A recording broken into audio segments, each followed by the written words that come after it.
There we go. Okay, so forward-looking statements, just to reiterate that we will be making some forward-looking statements today.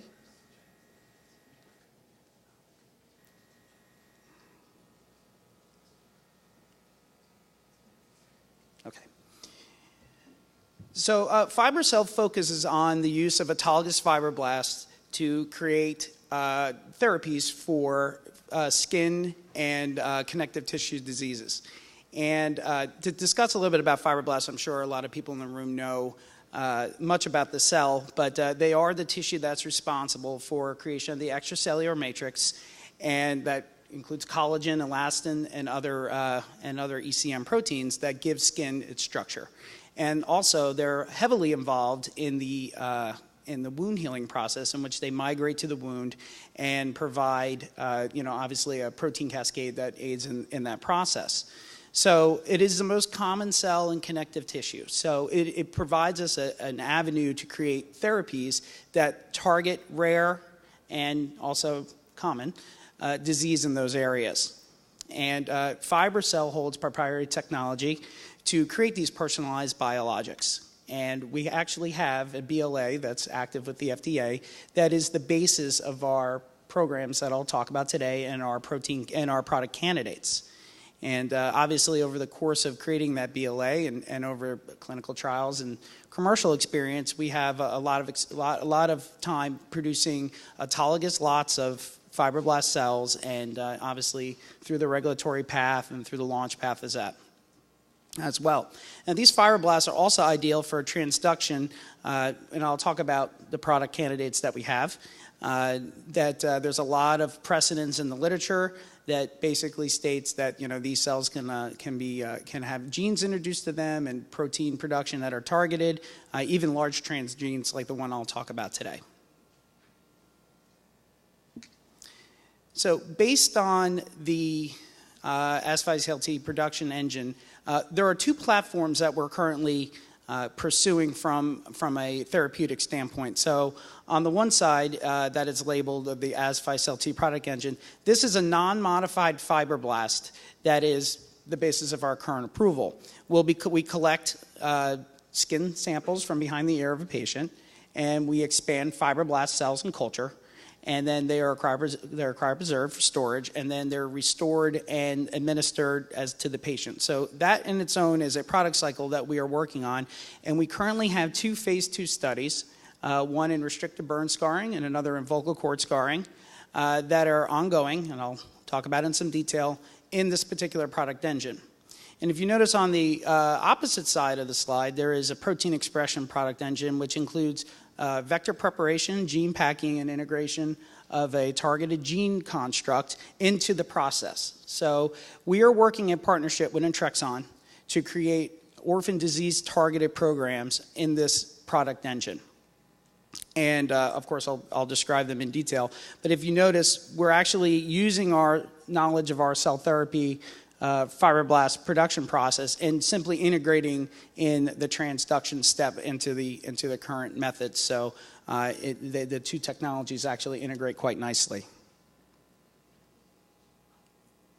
So we're moving towards focusing on orphan indications, and how do we prioritize these orphan indications? So as I mentioned before, we're looking specifically at the fibroblast cell, and that really targets specifically conditions of the skin and other connective tissue. So what we've done is, in collaboration with Intrexon, is look through very specific topics that ask what are our best targets. What we don't want to do is go directly into a 6-7 gene target that has a protein cascade, and how do we tackle all that on our first try. We really want to establish a proof of concept that is not only technically feasible, but also has a regulatory pathway that we can vet through the FDA, and then have the ability to then use what we learn to expand into a franchise of other rare diseases. So some of these are probably fairly intuitive, but they're important to review when you're going through your product category selection. So one is the problem solution well defined?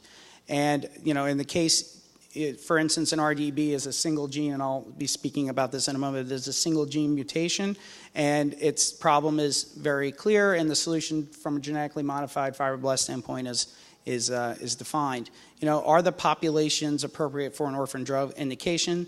Are there any other competition in that field? When we talk about reimbursement, obviously one of them is there an advantage over an existing technology? And we do look at that before we make our selections. And do we have big impact and good value proposition? Does it work on a localized approach? Because we're talking about fibroblast cells here. This is not something we would administer intravenously. It's a large protein that we're targeting. It's a large cell. So can we actually impact this locally? And the advantage of the local administration is, we're obviously can concentrate the therapy on the point of concern and not have sort of systemic effects of methotrexate and other and corticosteroids and other treatments of that nature. And also, is it technically feasible? Obviously, again, can it be done? Can it be executed? Is there scientific literature that predicates it from a technical standpoint? And where I think is very important is, are there established models that really can tell you efficacy before you move into IND? And are you in a position where you're actually developing a model, which can become highly complex? And even though you have wonderful data, you may not have full agreement when you go into your pre-IND discussions. So our main focus and our primary indication is in recessive dystrophic epidermolysis bullosa. And for short, that's RDEB. And what it is a devastating blistering disease that impacts, it's a rare disease, and it has a huge impact on the lives of not only the patients, but the families have to care for them. And if you see from this child here, what occurs is you have blistering that occurs all over the body. It comes, and these wounds can actually heal, but then the problem is that they reappear. So as you can imagine, on a quality of life, there's this constant cycle of wound healing and pain that is dealt with all through the life of the child. It also manifests in the GI tract as well, so it can actually impact health and nutrition, and also hands and feet. There's a lot of mobility issues. And essentially, they're going to need to be treated for life. It is obviously a genetic disorder, recessively inherited, and the average life expectancy for these patients is about 30 years. And what ends up they succumb to is either malnutrition unless they're fitted with a feeding tube, or squamous cell carcinoma because of all the turnover of the skin layers. So right now, the current course of therapy is, and the state of the art of the therapy now is wound management. And as you can see on the picture here, the child is wearing wound dressing on the arms. That's actually the most technically advanced therapy in RDEB there's been since in the last 20 years. And what is happening there is those bandages are a polymer base that do not stick to skin. Any sort of torsion or even extreme temperature changes can separate their skin apart and create these blisters. So it's important that they're covered, and they usually wear those all the time. There's many dressing changes a week. And parents' feedback from groups is that parents can pay as much as $20,000 a month just for the bandages alone. So there's a lot of costs and economics, not only in the wound care, but then the surgeries and a lot of the time that goes into that. So that being said, what's the biological mechanism that's actually causing this? And if we take a closer look at the skin, what we're seeing here is a deficiency in a single collagen protein, and that's collagen 7. And what happens in the gene COL7A1, a mutation in that gene causes the person to either produce poorly formed or not produce collagen 7. And if you look over on the diagram, collagen 7 forms anchoring fibrils between the layers of skin. So the epidermis and dermis are connected by fibrils.